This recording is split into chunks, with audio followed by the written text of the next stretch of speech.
जय हिंद। आइए देखते हैं और आज हम लेकर आए संविधान पर पार्ट 2 अर्थात दूसरी वीडियो हम लेकर आए हैं। पहली वीडियो हमने बना दी है, यदि आप लोगों ने नहीं देखी है तो एक बार उसको भी आप लोग देख लीजिए ताकि आप क्रम से सारे पॉइंटों को अच्छी तरीके से समझ पाएंगे। तो हमने जो पहली वीडियो बनाई थी उसमें हमने संविधान सभा की पहली बैठक, दूसरी बैठक और तीसरी बैठक तक हमने वीडियो बनाई थी। तो आप लोग एक बार उस वीडियो को देख लीजिए ताकि आप बेहतर तरीके से दूसरी वीडियो को समझ पाएं। मैं आपको ये विश्वास दिलाता हूं यदि आप हमारी प्रत्येक वीडियो एक क्रम से देखते हैं तो संविधान में या किसी भी अन्य टॉपिक्स जो हम करा रहे हैं उसमें आपको कोई डाउट नहीं रहेगा और आप पेपर में एक भी क्वेश्चन गलत करके नहीं आएंगे। तो इसी विश्वास के साथ आप वीडियो में शुरू से लास्ट तक बने रहें और वीडियो को पूरा देखें। तो आइए चलते हैं, ज्यादा देर वीडियो को न करते हुए वीडियो को शुरू करते हैं। तो दोस्तों वीडियो की हम बात कर रहे हैं तो जब हम संविधान की तीसरी बैठक की बात कर रहे थे तो उसके बाद हमने स्टार्टिंग कर रहे हैं यहाँ पर समितियां अर्थात कमिटीज की हम बात कर रहे हैं। तो यहाँ पर देखते हैं सबसे पहले पॉइंट समितियां। तो समितियां की अगर हम बात करते हैं तो जो समितियां थी, जो कमिटी थी, कमिटीज, ठीक है, तो वो कितने टाइप की थी? कि 2 टाइप की थी। कितने टाइप की? 2 टाइप। 2 प्रकार की समितियां थी। 2 प्रकार की कौन कौन सी समितियां थी तो हम इसके बारे में समझ रहे होंगे। तो देखो यहाँ सबसे पहले अगर हम बात करते हैं तो ये कितने प्रकार की थी? 8 प्रकार की समितियां थी। ये कितने प्रकार की थी? 8। मतलब इसको हम कह सकते हैं बड़ी समिति, बड़ी समिति, और ये बड़ी समितियां कितनी थी? 8। इसको प्रकार नहीं करना, सॉरी, ये कितनी समितियां थी? 8 समितियां थी, ठीक है। और जबकि हम बात कर रहे हैं यहाँ पर छोटी समिति, तो छोटी समिति की अगर हम बात करेंगे तो छोटी समितियां कितनी थी? तो दोस्तों ये कितनी थी? 13 समितियां थी। कितनी समितियां थी? 13 समितियां थी। तो यहाँ पर हम चर्चा कर रहे होंगे कि समितियां जो कमिटीज हैं वो कितने प्रकार की थी? 2 प्रकार की थी, बड़ी समितियां थी और छोटी समितियां थी। बड़ी समितियों की संख्या कितनी थी? 8, जबकि 13 समितियों की संख्या कितनी, छोटी समितियों की संख्या कितनी थी? तो 13 थी। अब यहाँ पर हम चर्चा ये कर लेते हैं कि जो 8 समितियां थी वो कौन कौन सी थी। तो दोस्तों यहाँ सबसे पहले हम समझते हैं क्योंकि इंपॉर्टेंट है, सबसे ज्यादा पेपर में अगर पूछे जाने वाली समितियां कोई है तो वो कौन सी है? इन 8 समितियों के अंदर से ज्यादातर पूछा जाता है कि 8 समितियां कौन सी थी, बड़ी समितियां, या फिर उनके अध्यक्ष को पूछ लिया जाता है। छोटी समितियां में हम बात करते हैं तो छोटी समितियां इतने क्वेश्चन से नहीं बनते हैं। कुछ मुख्य 2-4 समितियां हैं, कौन कौन सी समितियां हम बात कर लेते हैं। तो इसमें आप ध्यान रखना कि छोटी समितियों में जैसे स्टाफ समिति है, कौन सी? स्टाफ समिति है। या जैसे हम बात करते हैं यहाँ पर आपको मिलता है एक झंडा समिति है, कौन सी? झंडा समिति। ये जैसे हम बात करते हैं यहाँ पर आपको मिलेगी सदन समिति, सदन समिति। या जैसे हम बात करते हैं यहाँ पर एक मिलेगा आपको प्रेसिडेंशियल समिति, समिति।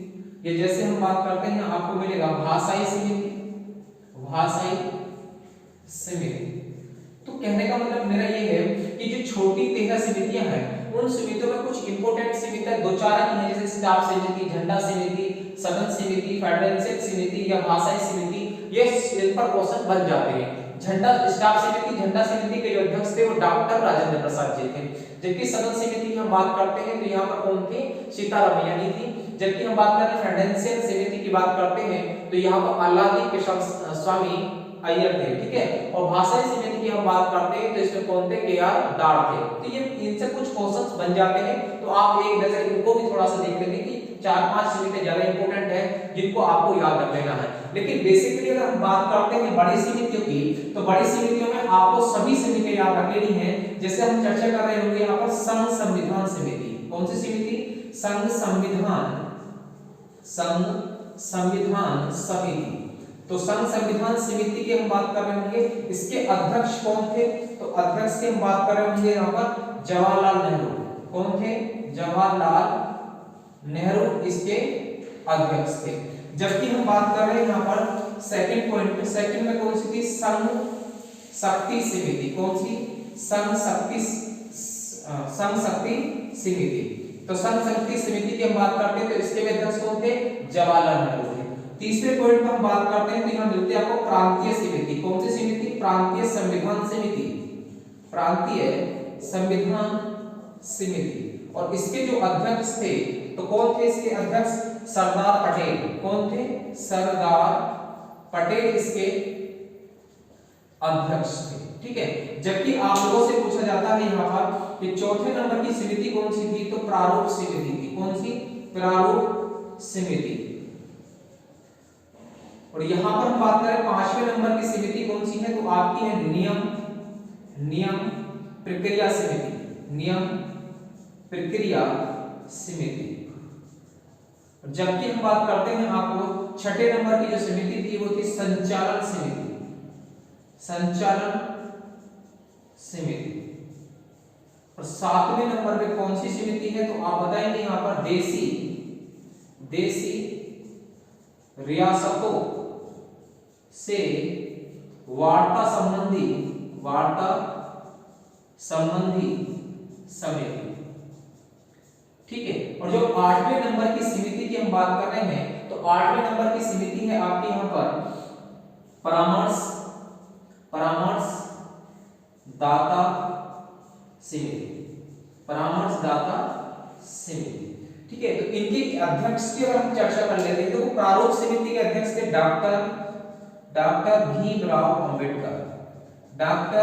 भीमराव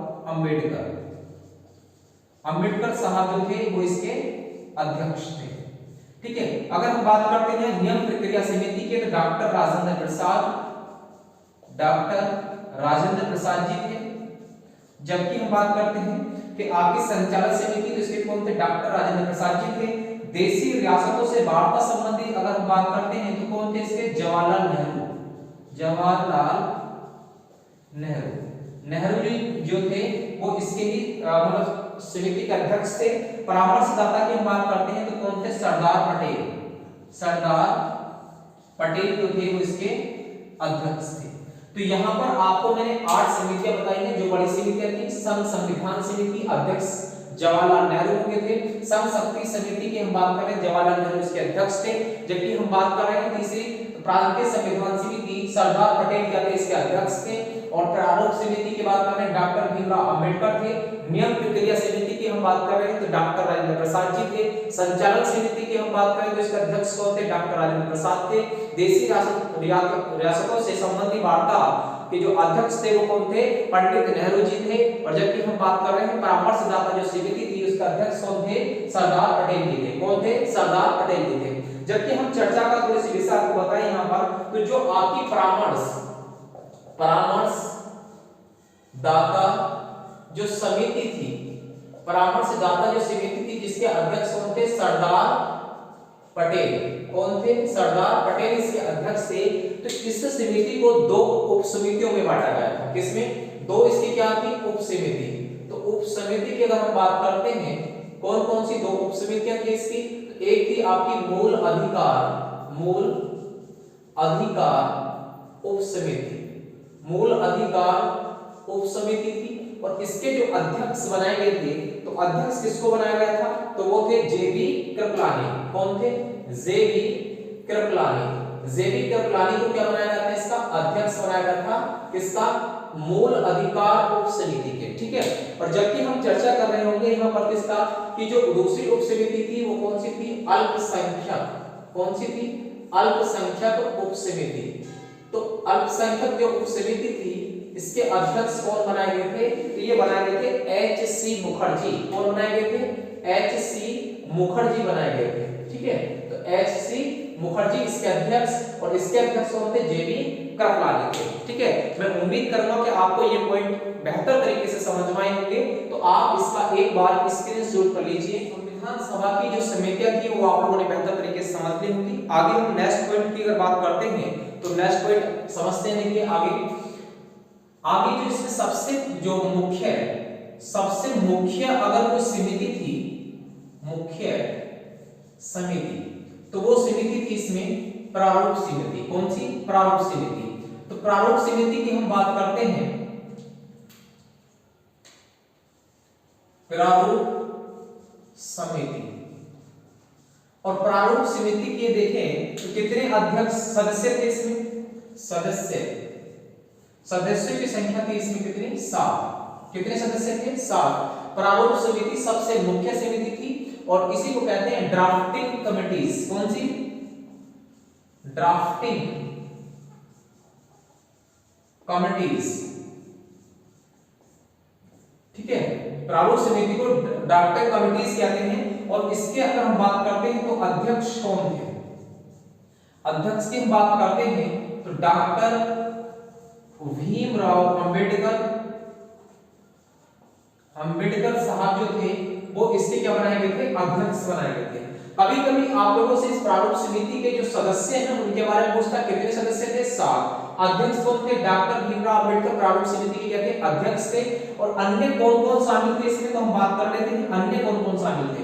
तो अन्य शामिल थे इसके अंदर, देखो एक क्रम तो मान लेते हैं, एक नंबर ये थे। और दूसरे क्रम पर अगर हम बात करते हैं तो कौन मान लेते हैं यहाँ पर?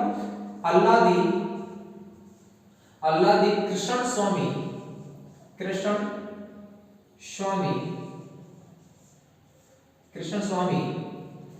अय्यर। कौन थे? कृष्ण स्वामी अय्यर। तीसरे पॉइंट की हम बात करते हैं तो आपको मिलेंगे गोपाल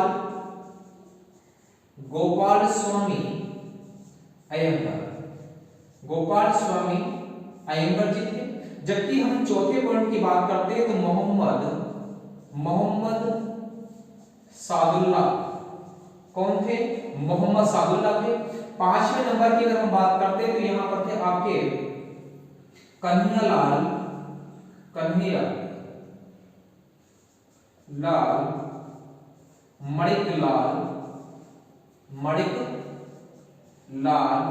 मुंशी। ठीक है, या इनको शॉर्ट में कह सकते हैं के एम मुंशी। क्या कह सकते हैं इनको? के एम मुंशी। तो शॉर्ट में इनको के एम मुंशी कहा जाता है। और 6ठे नंबर पे अगर हम बात करते हैं तो कौन मिलते हैं? बी एल मित्र। कौन मिलते हैं? बी एल मित्र। लेकिन ये तबीयत खराब होने के कारण इस्तीफा दे देते हैं और इनके स्थान पर कौन आते हैं? तो ये आते हैं एन माधव राव। कौन आते हैं? एन माधव राव। ठीक है, इनकी तबीयत खराब हो जाती है बी एल मित्र की और ये इस्तीफा देते हैं। इनके स्थान पर कौन आते हैं? एन माधव राव स्थान लेते हैं। और 7वें नंबर की अगर हम बात करते हैं तो आपको मिलते हैं डीपी खेतान साहब। कौन मिलते हैं? डीपी खेतान साहब मिलते हैं। और इनकी अगर हम बात करते हैं तो इनकी हो जाती है मृत्यु, डेथ हो जाती है। और इनके स्थान पर कौन जगह लेते हैं? इनके आते हैं टीटी कृष्णाभिचारी। कौन आते हैं? टीटी कृष्णाभिचारी। तो यहाँ पर हम बात करें ड्राफ्टिंग कमेटी की, तो ड्राफ्टिंग कमेटी में सदस्यों की संख्या 7 थी। प्रारूप समिति अध्यक्ष डॉक्टर भीमराव अंबेडकर साहब थे। इसमें अल्लादी कृष्ण स्वामी अय्यर, गोपाल स्वामी अयंगर, मोहम्मद सादुल्ला, कन्हैयालाल मणिलाल मुंशी अर्थात के एम मुंशी थे। और बी एल मित्र इस्तीफा दे देते हैं। इनके स्थान पर कौन आते हैं? एन माधव राव आते हैं। और डीपी खेतान साहब की क्या होती है? मृत्यु हो जाती है। इनके स्थान पर कौन आते हैं? टीटी कृष्णाभिचारी आते हैं। मैं उम्मीद करूंगा कि आपको यहां तक ये बात बिल्कुल बेहतर तरीके से समझ में आई होगी। इसके बाद अगर हम बात करते हैं थोड़ी सी चर्चा कर लेते हैं तो यहीं पर एक पॉइंट आपको मिलता है कि यहां पर 21 फरवरी 1948 को संविधान सभा के द्वारा जो है संविधान का पहला प्रारूप किया जाता है, पेश किया जाता है। पहला संविधान का पहला प्रारूप तैयार, ठीक है, होता है। तो पहली बात तो यहां पर है कि 21 फरवरी 1948 को संविधान का पहला प्रारूप क्या होता है? तैयार हो जाता है। और यहीं पर हम बात करते हैं तो विचार विमर्श के लिए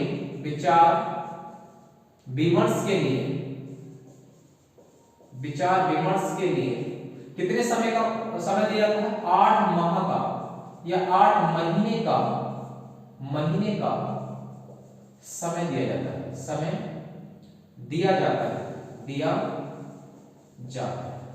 तो यहां पर ये बात रखना कि 21 फरवरी 1948 में संविधान सभा के द्वारा संविधान का पहला प्रारूप तैयार किया जाता है और उसके बाद विचार विमर्श के लिए 8 महीने का समय दिया जाता है। और फाइनली अगर हम बात करते हैं तो फाइनल में क्या होगा? फाइनल में अक्टूबर 1948 मतलब 48 में संविधान का संशोधित प्रारूप क्या किया जाता है, पेश किया जाता है, पेश किया जाता है। ठीक है, तो फाइनली अगर हम बात कर रहे हैं अक्टूबर 1948 संविधान सभा का संशोधित प्रारूप क्या होता है, पेश किया जाता है। मैं उम्मीद करूंगा कि यहां तक आपको वीडियो समझ में आई होगी। आप एक बार वीडियो का इसका स्क्रीनशॉट ले लीजिए। आइए आगे समझते हैं। इसके बाद जो है संविधान पर क्या होता है, वाचन होता है। क्या होता है, वाचन। और वाचन मतलब आप रीडिंग की बात करते हैं तो कितने वाचन होते हैं, 3 वाचन होते हैं। कितने, 3। तो वाचन की अगर हम प्रक्रिया की बात कर रहे हैं तो वाचन कितने होते हैं, 3 वाचन, अर्थात रीडिंग जो है वो कितनी होती है, 3 होती है। और 3 की हम बात करते हैं तो पहली फर्स्ट की अगर हम बात करते हैं और सेकंड की हम बात करते हैं तो फर्स्ट में अगर देखा जाए पहला वाचन तो पहला वाचन जो होता है वो 4 नवंबर, कब, 4 नवंबर से 9 नवंबर 1948। पहला जो वाचन होता है 4 नवंबर 1948 को होता है। जबकि हम दूसरे वाचन की बात करें, दूसरा वाचन, तो दूसरा जो वाचन होता है वो होता है आपका 15 नवंबर से 1948, 15 नवंबर 1948 से और आपका 17 अक्टूबर 1949 तक होता है। कब तक होता है, 1949 तक होता है। और इसी में आपको ध्यान रखना है कि लगभग 7600 क्या होते हैं, संशोधित सुझाव होते हैं। और इसी में अगर हम बात कर रहे हैं और 2473 पर क्या होता है, विचार होता है। तो यहां तक बात ध्यान रखना। दूसरे वाचन में 15 नवंबर 1948 से 17 अक्टूबर 1949 तक होता है। लगभग 7600 संशोधित क्या होते हैं, सुझाव होते हैं। और इसी पर 2473 पर क्या होता है, विचार होता है। और तीसरे वाचन की हम बात करते हैं जो सबसे ज्यादा महत्वपूर्ण है, तीसरा वाचन। तीसरे वाचन जो होता है वो 14 नवंबर 1949 से और कब तक चलता है, ये आपका 26 नवंबर 1949 तक चलता है। 26 नवंबर 1949 तक चलता है। और इसी में क्या होता है, संविधान क्या हो जाता है, पूर्ण हो जाता है। मतलब संविधान को पूर्ण रूप से लिख दिया जाता है 26 नवंबर 1949 को। और यही पर हम बात करते हैं तो संविधान सभा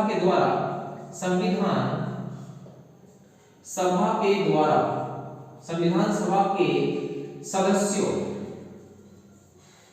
संविधान के जो सदस्य थे उसमें से संविधान सभा के सदस्यों 284 के द्वारा क्या होते हैं, हस्ताक्षर होते हैं। भाई संविधान पर कितने लोग हस्ताक्षर करते हैं, संविधान सभा के सदस्यों के द्वारा जो है, 284 सदस्यों के द्वारा क्या होते हैं, हस्ताक्षर होते हैं संविधान सभा पर। और यहीं पर हम बात करते हैं कि 4 प्रावधान 26 नवंबर 1949 को, मतलब संविधान के जो संविधान है उसके 4 प्रावधान 26 नवंबर 1949 को क्या होते हैं, लागू हो जाते हैं। और कौन से 4 प्रावधान थे, तो पहले प्रावधान की अगर हम बात करते हैं तो इसमें मिलता है आपका पहला प्रावधान है चुनाव। दूसरा प्रावधान की अगर हम बात करते हैं तो इसमें अंतरिम संसद जो है इसको भी 4 प्रावधान में इसको भी लागू कर दिया जाता है। कब, 26 नवंबर 1949 को। और तीसरा की हम बात करते हैं तो आपका मिलता है नागरिकता। और बात करते हैं यहाँ पर चौथे पॉइंट की, तो चौथा है संक्रमणीय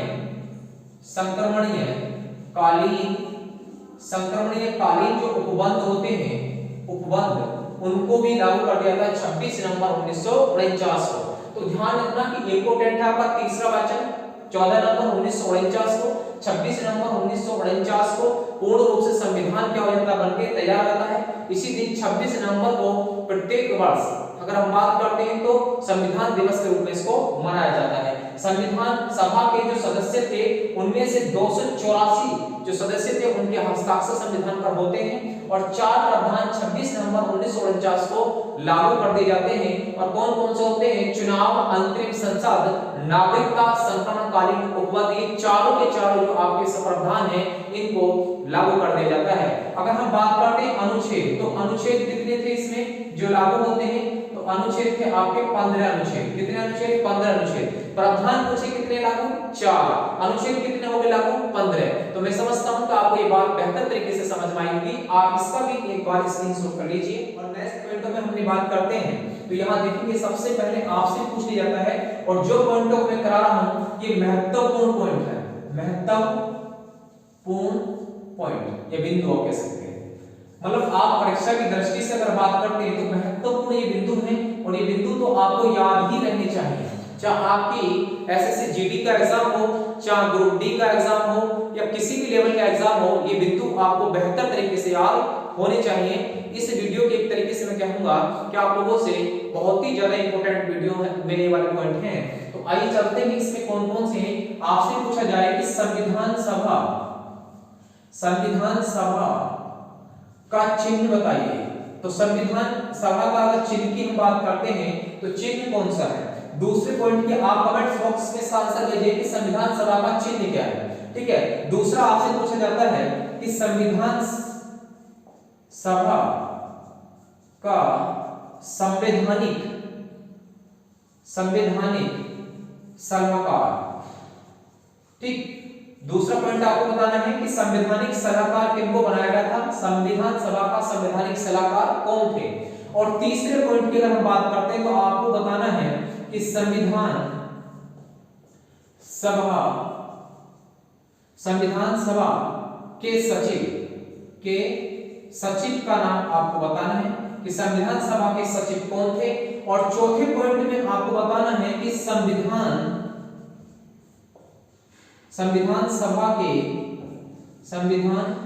सभा के चीफ ड्राफ्टमैन किसको कहा जाता है? ड्राफ्टमैन किसको कहा जाता है? ये सारे बिंदु इतने इंपॉर्टेंट हैं बहुत ज्यादा। संविधान सभा का चिन्ह, संविधान सभा का संवैधानिक सलाहकार कौन थे, संविधान सभा के सचिव कौन थे, संविधान सभा के चीफ ड्राफ्टमैन किसको कहा जाता है। और दूसरी अगर हम बात करते हैं यहाँ पर तो ये भी आप लोगों से पूछ सकता है कि मूल संविधान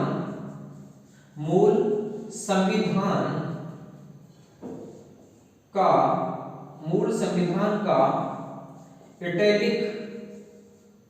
इटैलिक संस्करण सुलेखन किसने किया था? सुलेखन किस व्यक्ति ने किया था? मतलब किस व्यक्ति ने मूल संविधान को इटैलिक भाषा में लिखा था। ठीक है, ये चीज आप इसको बता सकते हैं। और तीसरा पॉइंट आप यही करेंगे कि इसी में आपको बताना है कि मूल इस संविधान का जो इटैलिक वाले की बात हम कर रहे हैं, इस संविधान का आपको एक चीज और पॉइंट बताना है कि इसकी सजावट किसने की थी? सजावट। ठीक, इसमें आपको सजावट याद करना है, तो सजावट बताएंगे। और मूल संविधान में हम बात कर रहे हैं कि मूल संविधान का हिंदी संस्करण, कौन सा संस्करण? हिंदी संस्करण का सुलेखन किसने किया था? भाई हिंदी संविधान का जो हिंदी में संविधान का सुलेखन हस्तक्षेप में हाथों से किसने लिखा था, वो चीज आपको बतानी है इस पॉइंट के अंदर। और एक पॉइंट इसका आपको बताना है, और क्या बताना है आपको कि इसकी सजावट किसने की थी, हिंदी वाले की सजावट किसने की थी, आपको ये बताना है। ठीक है, और इंग्लिश वाले की सजावट किस व्यक्ति ने करी थी, ये आपको बताना है। तो आप कमेंट्स बॉक्स में तेजी से इसका आंसर लिखिए कि इनका आंसर क्या है। ठीक है, तो आइए चलते हैं, हम समझते हैं इसका आंसर क्या था। तो वो संविधान सभा का जो चिन्ह है वो क्या है? हाथी। क्या है? हाथी। संविधान सभा का चिन्ह हाथी। संविधान सभा का संवैधानिक सलाहकार कौन है? तो वी.एन. राव। कौन है? वी.एन. राव है। जबकि हम बात कर रहे हैं यहाँ पर कि संविधान सभा के सचिव कौन है, तो सचिव की अगर हम बात करते हैं तो यहाँ पर कौन है? एच.वी.आर.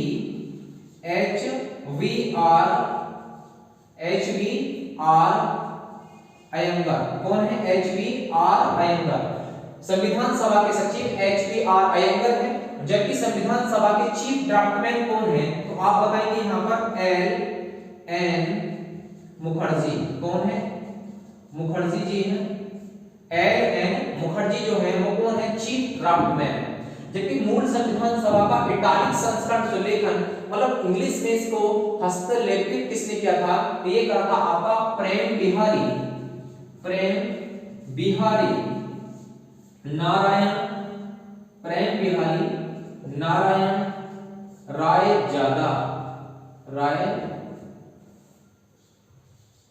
ज्यादा। ठीक है, इन्होंने इसको प्रेम बिहारी नारायण राय ज्यादा जो है इटालिक भाषा में इसको क्या करा था? हस्तलिखित करा था। जबकि इसकी सजावट जो करी थी वो किसने करी थी? तो आप बताएंगे व्यूहर। कौन है? व्यूहर राम मनोहर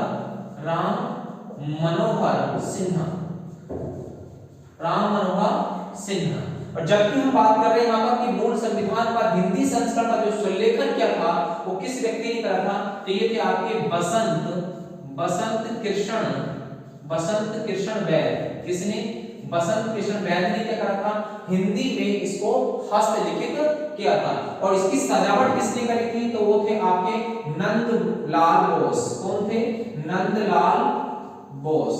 तो मैं उम्मीद करूंगा कि आपको यहां तक ये सारे के सारे पॉइंट बेहतर तरीके से क्लियर हो गए होंगे। यदि आपको वीडियो पसंद आया है तो वीडियो को एक बार लाइक कर दीजिए, शेयर कर दीजिए, कमेंट्स बॉक्स में रिप्लाई जरूर दीजिए।